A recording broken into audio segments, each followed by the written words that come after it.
Trading jabs as coronavirus cases continue to surge here in Maryland and nationwide. President Trump and Governor Hogan get into a heated exchange on Twitter. Good evening, everyone. I'm Rachel Cardin. This all stems from reports that the governor spent millions on faulty COVID tests from South Korea.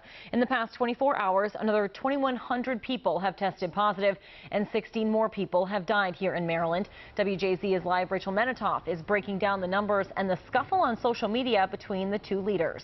Rachel?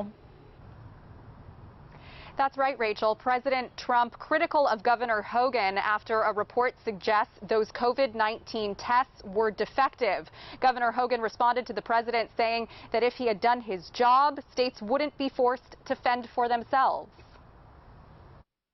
New coronavirus cases on the rise as Maryland reports more than 2,100 new cases and 18 more deaths. On Sunday, President Donald Trump took to Twitter criticizing Maryland's governor. He shared a news link saying, quote, "Hogan is just as bad as the flawed tests he paid big money for."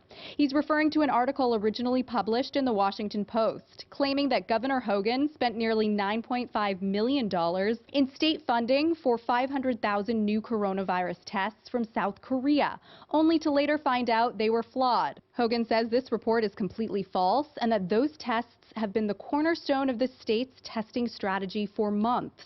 In response to the president, Hogan then tweeted, "If you had done your job, America's governors wouldn't have been forced to fend for themselves to find tests in the middle of a pandemic.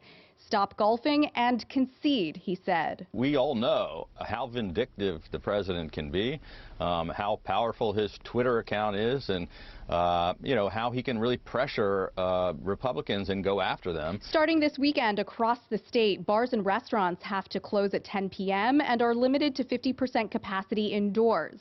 In Baltimore City, the mayor limited capacity to 25% indoors.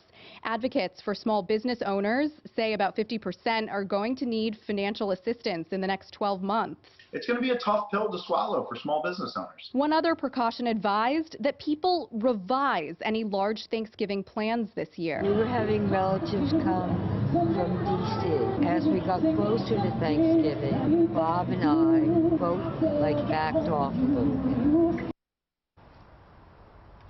Governor Hogan said today that he is somewhat concerned about the Thanksgiving holiday when it comes to the spread of the virus.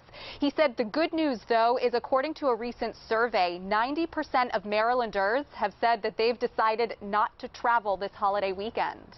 Reporting live in Baltimore tonight, I'm Rachel Menitoff for WJZ. All right, Rach, thank you. We are expecting to hear from Governor Hogan tomorrow with an update on the COVID-19 surge here in Maryland. He's scheduled to speak starting at 4 tomorrow afternoon. We'll bring you updates live on air and online at WJZ.com.